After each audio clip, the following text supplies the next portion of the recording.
السلام عليك يا إله العالمين. السلام عليك يا سيد الوصيين. السلام عليك يا سيدة نساء العالمين. السلام على سيدي الشباب أهل الجنة أجمعين. السلام على الأئمة المعصومين. السلام على عباد الله الصالحين. Assalamualaikum warahmatullahi wabarakatuh. Assalamualaikum warahmatullahi wabarakatuh. Saya akan bercerita sedikit saja dari pertemuan dialog Sunnah Syiah di PP Muhammadiyah. Dialog itu emang saya yang merencanakan, dan insya Allah kita akan adakan dialog-dialog di PP NU, di ormas-ormas Islam yang lain sekiranya mereka mau menerima dialog itu. Dan dialog itu dikhususkan untuk menumbuhkan perasaan persaudaraan, paling tidak untuk mengeluarkan statement dari PP Muhammadiyah, dan tempatnya harus selalu di PP organisasi itu, tidak di luar. Di PP Muhammadiyah tadi diselenggarakan di Pusat Dakwah Muhammadiyah Jalan Menteng 6, dan ada beberapa pengalaman yang menarik dari diskusi itu. Kebetulan ada seorang tamu dari Amerika. Dia sekarang warga negara Amerika. Ayahnya itu imam di Al-Marqad Al-Muqaddas, the shrine of Imam Hussein salamullahi alaihi di Karbala. Jadi beliau itu imam masjidnya, sholat di Karbala itu, yaitu Ayatullah Sayyid Qazwini. Beliau punya anak, dan anaknya itulah yang datang menemui saya dari Amerika. Itu tidak sengaja aja, karena jadi ada seorang orang tua muridnya namanya Nisa. Sekarang ini tidak tahu angkatan mana. Ya kan anak saya dikirim ke sekolah bapak. Yang mana Pak? Itu Nisa. Oh iya ya Nisa. Sambil saya tidak ingat yang mana Nisa.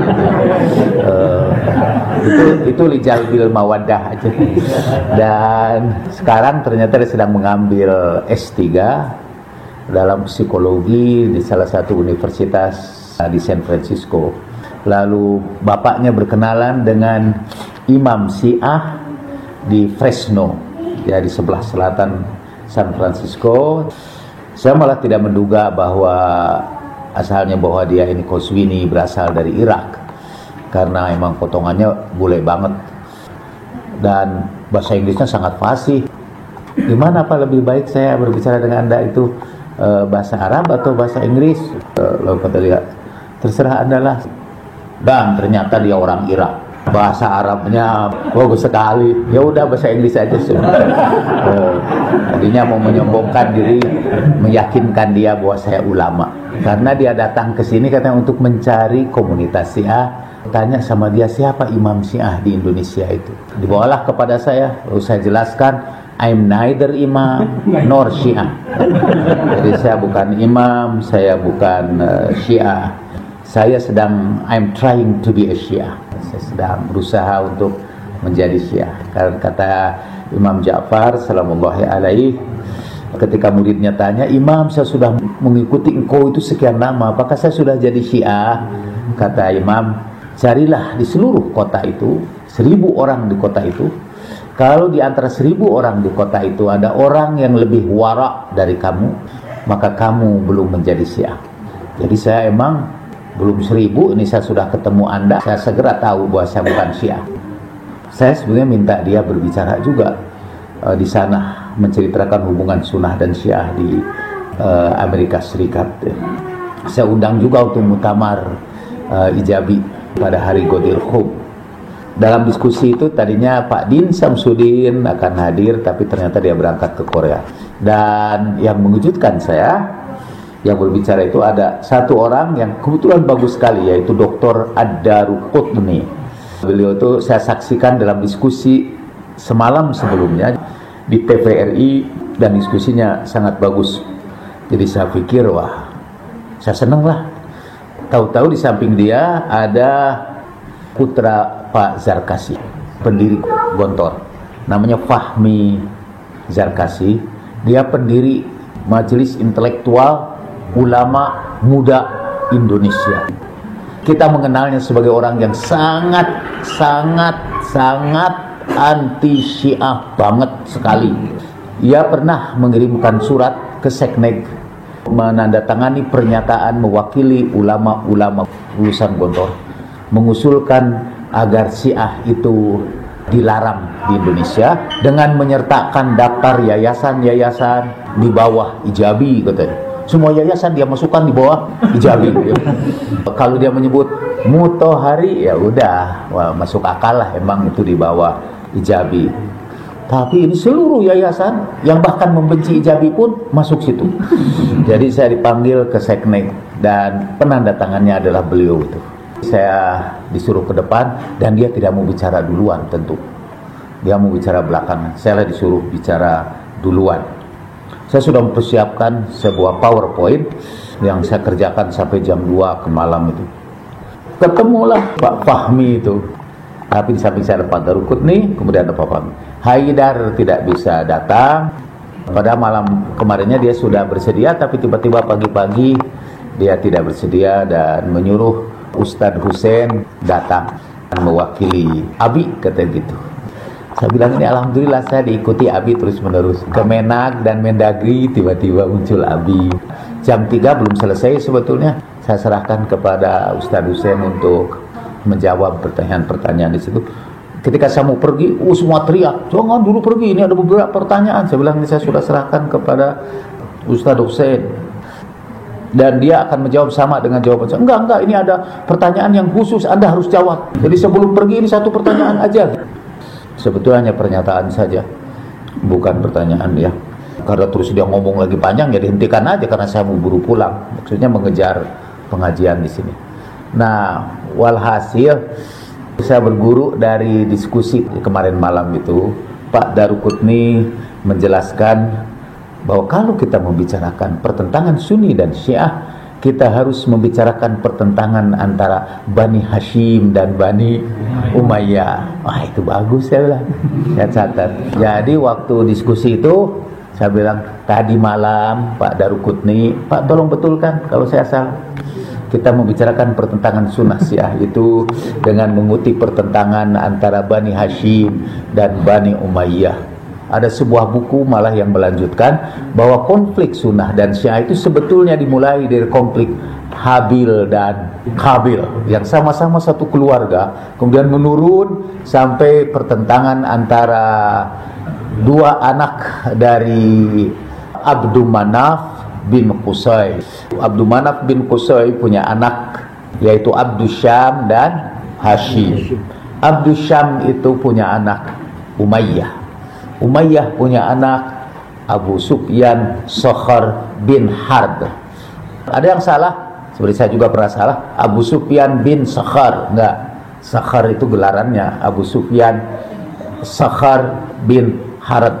Dia punya anak lagi, kalau istilah pewayangan Apu Putra. Dia punya anak lagi Muawiyah. Muawiyah punya anak lagi Yazid. Yazid punya anak lagi Muawiyah 2 dan seterusnya. Lalu Hasim punya anak Abdul Muttalib, punya putra Abdullah. Abdullah punya putra Rasulullah sallallahu alaihi wa alihi. Rasulullah punya putra Fatimah Az-Zahra salamullahi alaiha yang menikah dengan Imam Ali, kemudian mempunyai putra Imam Hussein. Itu silsilahnya sampai situ. Silsilah selanjutnya sampai yang ke 42-an.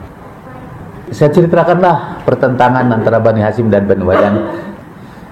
Dan ternyata itu yang masuk berita-berita di internet. Sebelum sampai ke Bandung udah ada di internetnya satu berita, yaitu bahwa pertentangan Sunni dan Syiah itu adalah warisan sejarah yang sudah cukup lama. Cuma tidak ada yang menyebut dari Habil dan Qabil. Cuma yang mungkin saya tidak tahu apa ini mengenakan atau tidak. Pokoknya pertentangan antara Imam Ali dengan Muawiyah itu sebetulnya ada pertentangan Bani Hashim yang mewakili kekuatan kebaikan dan Bani Umayyah yang mewakili kekuatan kejahatan. Kurawa dan Pandawa dan Kurawa. Dengan satu perbedaan seperti yang sering saya katakan. Kurawa dan Pandawa itu hanya sekali melakukan Baratayuda. Tetapi sejarah Islam ini terus-menerus terjadi, berulang-ulang sampai ke Sampang. Sekarang itu juga hanya perulangan itu. Pak Ada Rukutni tidak mau membantah itu karena itu juga tesis dia. Mungkin yang dia bantah ini kekuatan kejahatan dan kekuatan kebaikan. Jadi ini yang mengikuti para nabi dan ini yang mengikuti Muawiyah. Jadi ketika bersaing Hashim dengan Umayyah ini, saya mau inserted sedikit lagi. Umayyah itu menurut riwayat orang-orang Syiah memang bukan keturunan Bani Abdi Manaf. Dia ini seorang Romawi yang jadi budak, kemudian diangkat sebagai anak oleh Abdus Syams. Walhasil sebetulnya itu garis keturunannya itu di luar keturunan Ibrahim salamullahi alaih. Tapi Ahlus Sunnah menyebutnya itu benar-benar anak Abdus Syams. Waktu terjadi persaingan di antara kedua kelompok ini, Hashim membagi-bagikan makanan, begitu pula Umayyah. Sebetulnya perebutan kekuasaan politik sebagian besar disebabkan karena Umayyah dengki kepada kepopuleran dan kedermawanan Hashim. Akhirnya mereka konsultasi kepada seorang dukun, istilah Yunani dulu oracle. Kan ketika oracle di Delphi ditanya siapa yang paling bijak, oracle itu berkata Socrates. Mengapa dia paling bijak? Karena dia mengajarkan kamu know yourself, kenali dirimu. Itu tidak masuk sejarah Islam. Tapi ada oracle, dan oracle itu kemudian memutuskan yang benar itu Hashim. Dan Umayyah kemudian diekstradisikan, dikirim ke Syam selama 10 tahun. Pulang, ternyata Umayyah sudah menjadi kaya raya, dan waktu itu kekuasaan sudah bergeser dari Abdul Muthalib kepada Abu Thalib, dan Abu Thalib sedang jatuh secara ekonomis. Sementara Umayyah datang dengan kekuatan finansial yang luar biasa. Dia punya bisnis. Ini menurut Al-Makrizi dalam bukunya. Al-Makrizi yang menulis buku itu saya sebutkan tadi di Muhammadiyah. Al-Makrizi itu seorang penulis Sunni, mazhabnya asalnya Syafi'i, kemudian dia berganti mazhab menjadi Hanafi. Jadi dia pindah jadi mazhab Hanafi dan menulis buku yang berjudul At-Takhasum wan Niza Fima Baina Bani Umayyah wa Baina Bani Hashim. Konflik dan pertentangan antara Bani Umayyah dan Bani Hashim. Dan buku itu seperti pernah saya ceritakan sempat hilang dalam sejarah Islam. Orang menyembunyikan buku itu. Sampai ada sebuah buku yang ditulis oleh Al-Makrizi, kemudian ada cerita tulisan-tulisan Al-Makrizi. Buku ini tidak pernah disebut dalam tulisan ini. Sampai seorang Belanda dari Leiden menemukannya. Dan bukunya yang tertua yang katanya ditulis oleh Al-Warraq itu sekarang disimpan di Leiden. Kemudian terjemahkan pertama kali ke dalam bahasa Jerman. Dan dari situ menyebarlah sampai kepada kita sekarang ini. Sekarang udah terbuka. Dan sebagian besar orang diantaranya mengatakan Al-Makrizi itu pasti bukan mazhab Hanafi, tapi pasti dia Syiah. Karena ceritanya itu begitu. Kasihan ini, semua yang cerita tentang pertentangan ini selalu dianggap orang Syiah. Di antaranya bisnis Bani Umayyah itu, atau nggak saya sebutkan dulu lah sekarang, nanti aja sambung, atau yang tertarik baca buku itu. Mereka kedua-duanya yang pertama ini, Umayyah dan Hashim atau Abdul Muthalib. Hashim adalah orang yang pertama membagi-bagi jemaah haji dengan roti yang bercampur laban. Abdul Muthalib adalah orang yang pertama yang berkata kepada Abraha bahwa unta itu milik saya, tetapi Baitullah itu milik Allah. Jadi itu diserahkan kepada Allah saja. Nah, apa yang pertama dilakukan Umayyah, tokoh kita ini? Umayyah itu adalah orang yang pertama yang mengawinkan anaknya kepada ibunya ketika dia masih hidup. Rada aneh ini ya, sampai mungkin susah memahaminya juga. Paham? Nggak paham kan? Mengawinkan anaknya kepada ibunya pada waktu bapaknya masih hidup. Waktu itu ada tradisi kalau bapak sudah meninggal dunia, itu ibu-ibunya diwariskan kepada anak-anaknya. Sampai turun ayat la tarithun nisaa karha. dalam surat An-Nisa. Janganlah kamu mewarisi perempuan itu dengan paksa. Kalau bapaknya punya istri banyak, kemudian itu dibagi-bagikan, mungkin tukar-menukar aja anak yang ini kepada ibu yang lain, wallahu alam, saya tidak tahu.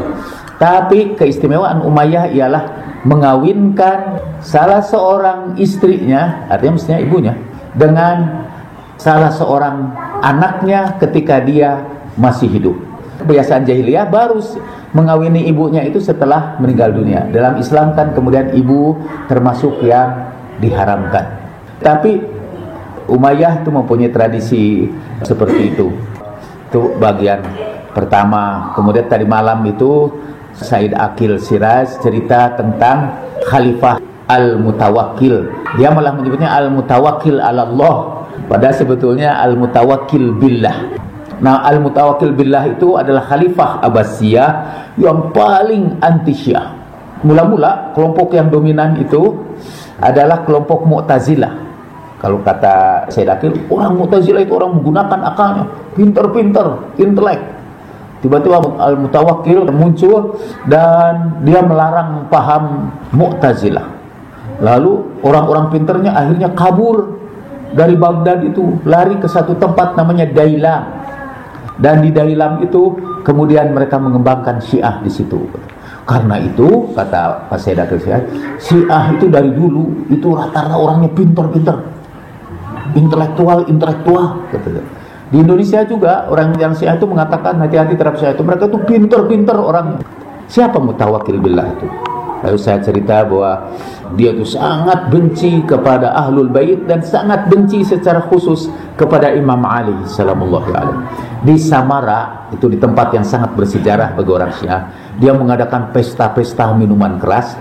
Lalu seorang komedian, seorang pelawak disuruh memerankan Imam Ali dengan kepala yang botak, dengan wajah yang jelek. Kemudian orang-orang berteriak, "Assalamualaikum ya Amirul Mukminin."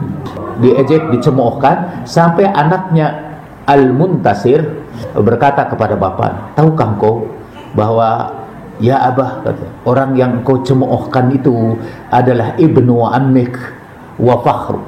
Dia itu adalah saudara sepupumu dan kebanggaanmu." Bapaknya marah, malah dia membuat sebuah puisi yang saya tidak ucapkan di sini karena ada pornografis. Selain itu, Mutawakkil billah itu dia punya milisia, pasukan militer khusus untuk mengejar-ngejar Syiah dimanapun berada. Dan kalau sudah dapat, mereka membunuhnya. Satu saat milisianya itu datang ke Karbala dan merusak Karbala itu. Dia mau menanami Karbala, mengubah Karbala itu menjadi kebun, kemudian dialirkan air sungai ke arah kuburan Imam Husain itu. Tapi air sungai itu jalan sendiri belok mengelilingi makam itu. Dan sampai sekarang kalau kita ke Karbala lebih dalam lagi, di situ emang ada bekasnya sampai sekarang, bekas yang mengelilingi itu. Dan terjadi pemberontakan, kemudian Mutawakkil billah terbunuh juga, dan anaknya juga ikut dibunuh. Yang berontak adalah panglimanya sendiri. Dia kualat lah karena menghina Imam Ali, yang belum pernah, hatta Bani Umayyah pun tidak menghina Imam Ali seperti itu. Itu tentang Mutawakkil billah menurut Pak Said Aqil. Jadi saya bilang para pelanjut Bani Umayyah, kemudian Bani Abbasiyah yang diwakili oleh monark terus berlanjut sepanjang sejarah.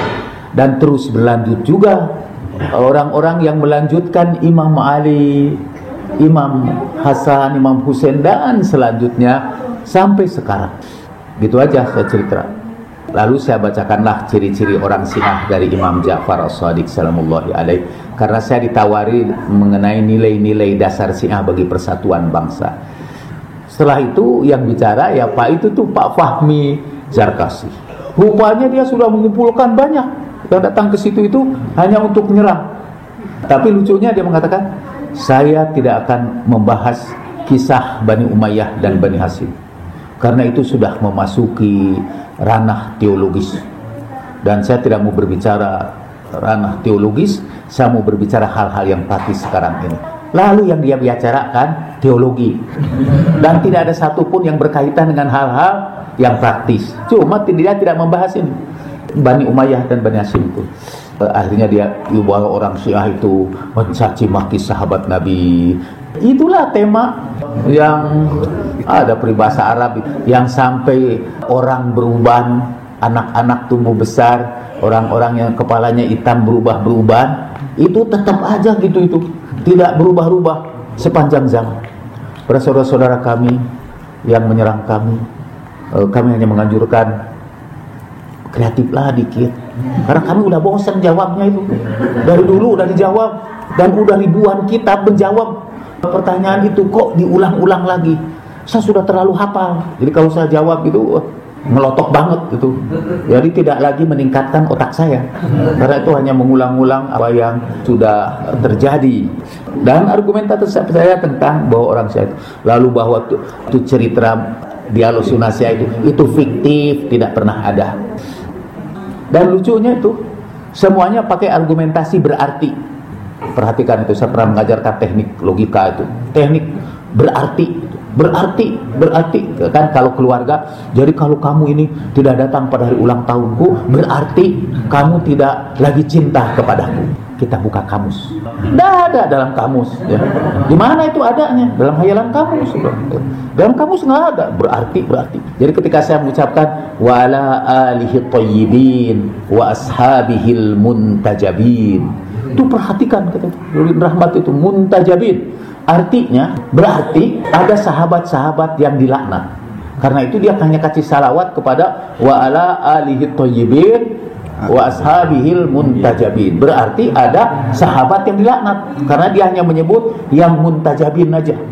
Jadi berarti sahabat, padahal nggak ada itu artinya al-muntajabin, artinya selainnya itu dilaknat. Nanti saudara akan ketemu itu argumentasi berarti ya, perhatikan itu kalau berarti itu.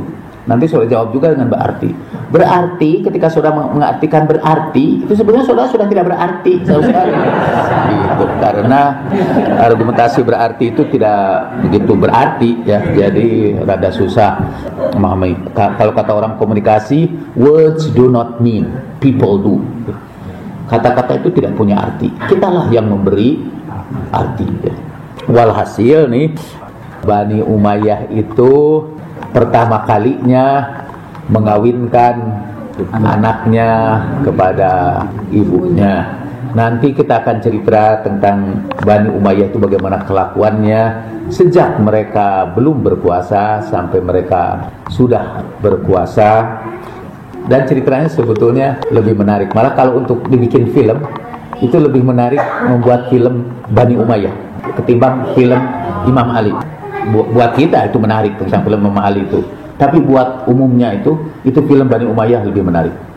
Misalnya mereka punya kebiasaan untuk kalau menjamu tamunya, para jariyah itu budak-budak belian yang biasanya jadi istri dari penguasa Bani Umayyah itu jariyahnya itu menjamu tamunya ariyat, dalam keadaan telanjang.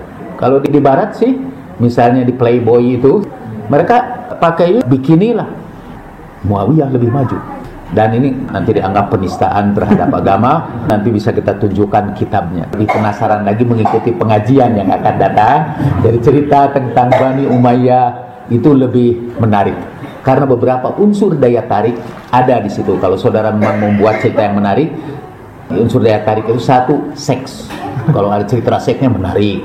Para ustadz juga begitu sekarang udah memulai melewati red district, jadi melewati red district.